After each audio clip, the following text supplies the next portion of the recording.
Hello and welcome to Sunday worship for and from St Catherine's Church in Neasden.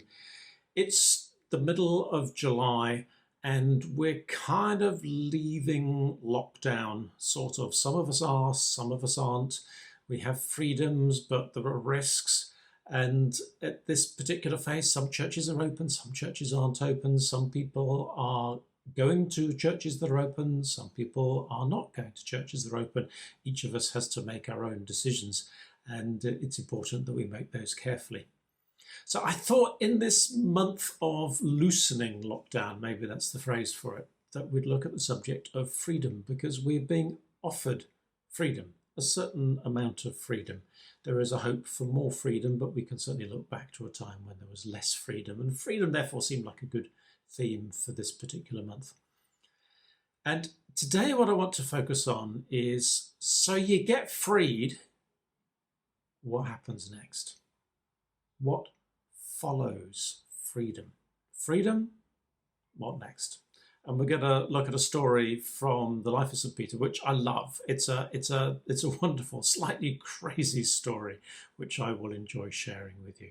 But to begin with, let's share together our opening prayer.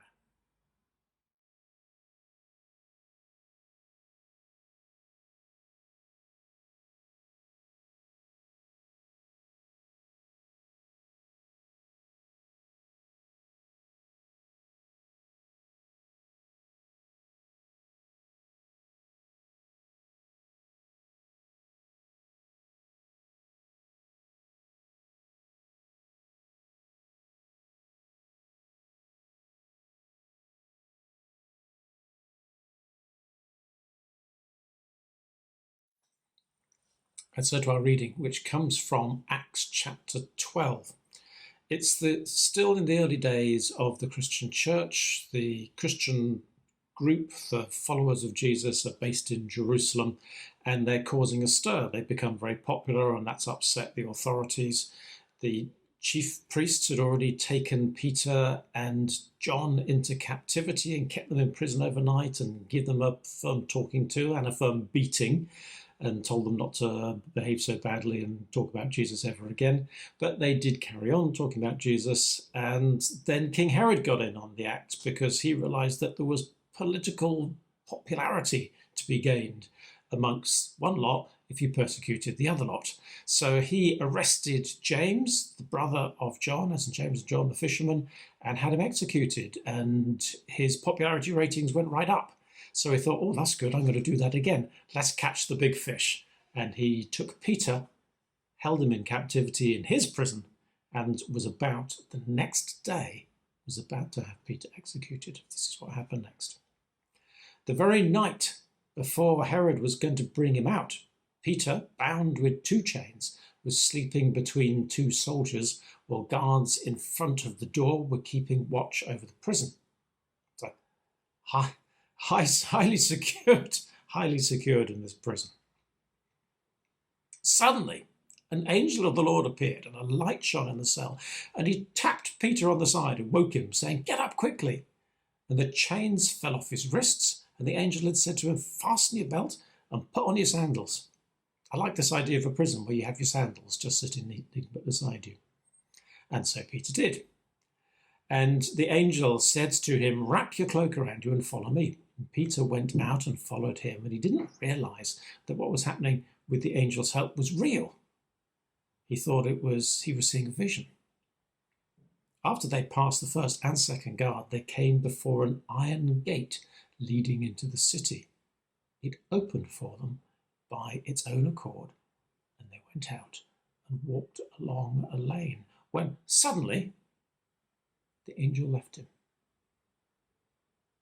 Then Peter came to himself and said, "Now I'm sure that the Lord has sent his angel and rescued me from the hands of Herod and from all the Jewish people, for all that the Jewish people were expecting."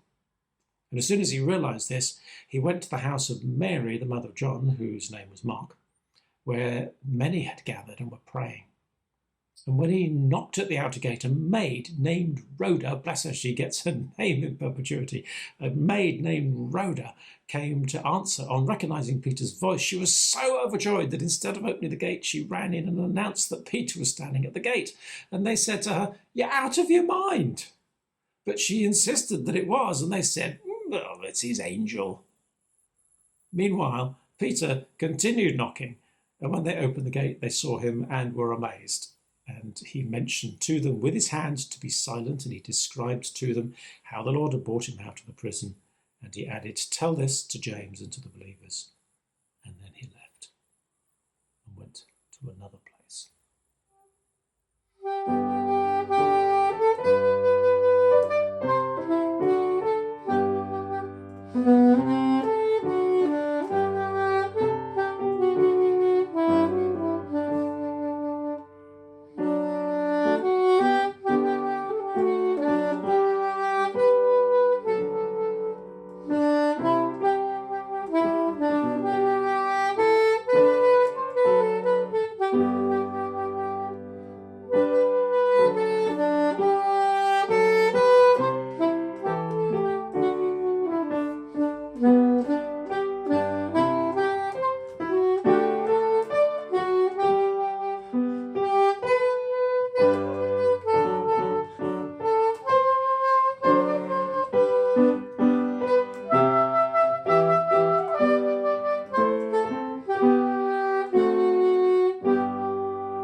So here's Peter, having just been sprung out of prison unexpectedly by an angel when he was preparing himself for his death.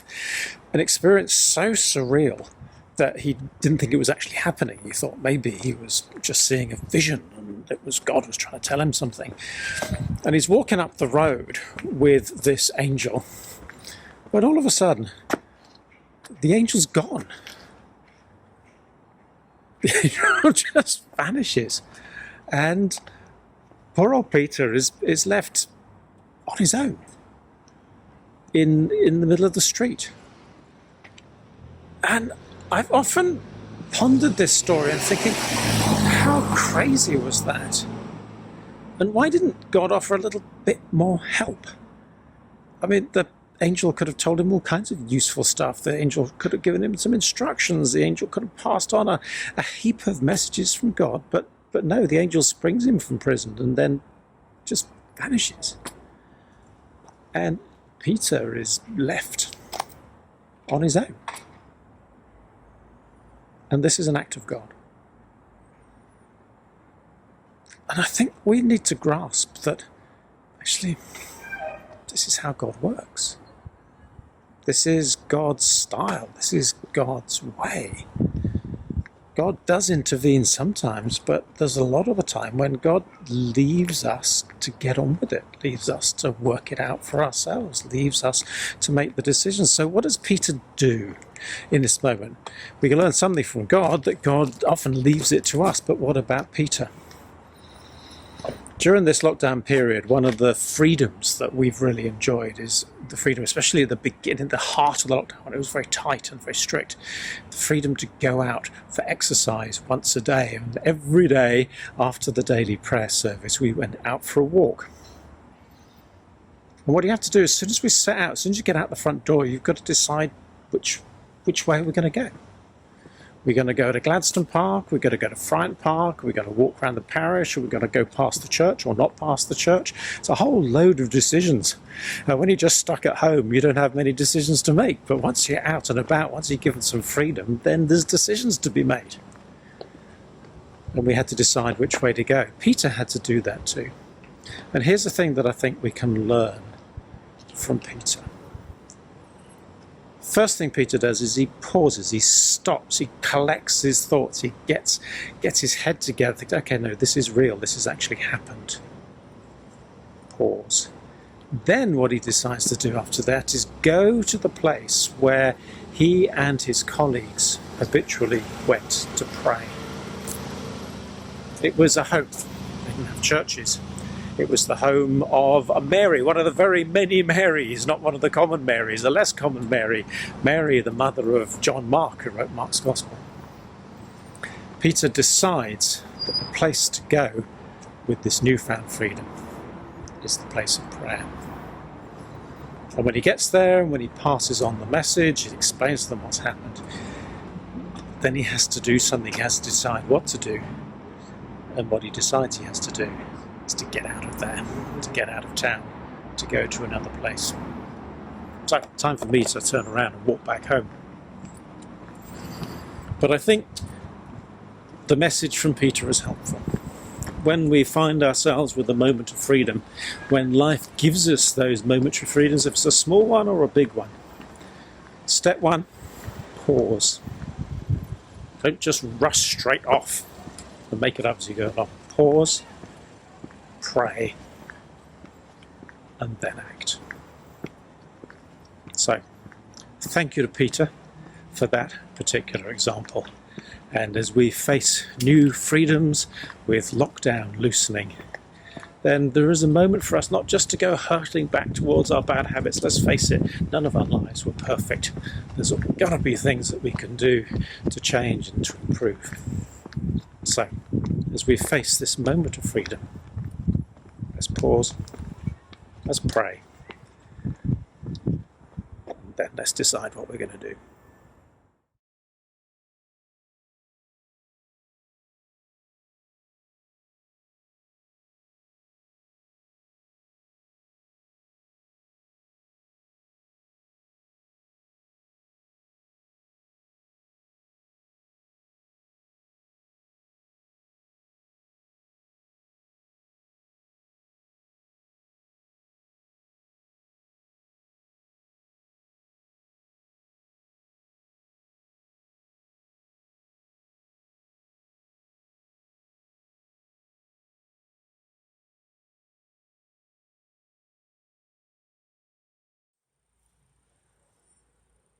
Let's gather all those thoughts and those prayers and those reflections together in the words of Jesus' prayer.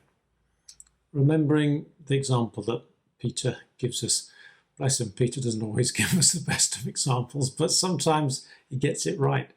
I think on this occasion, he probably handled an incredibly difficult situation with wisdom and with poise. So first, let's pause. Then we pray. And then, when we've worked out in partnership with God which way we're going, then we put it into action. So, before you join me in Jesus' prayer, let's just pause for a moment.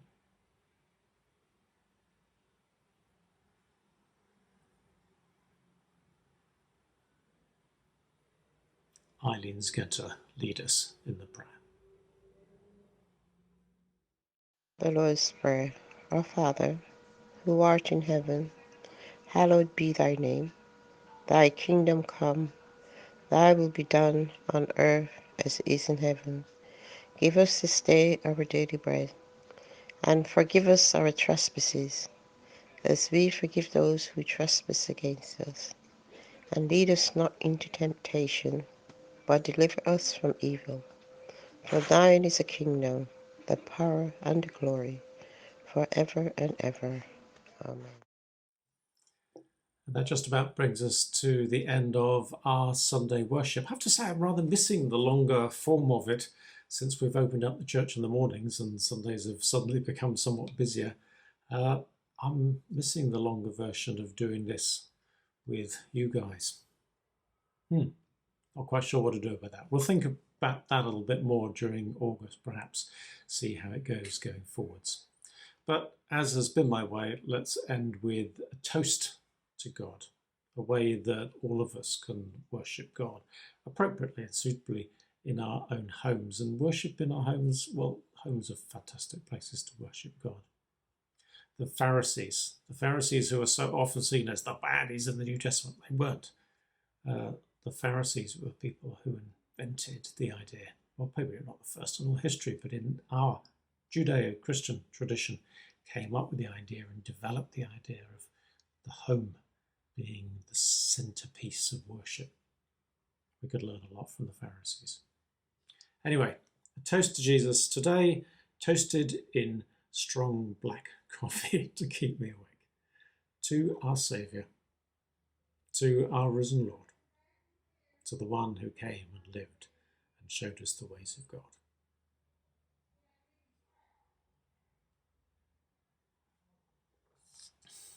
And may God bless you and keep you. May he make his face shine upon you and be gracious to you.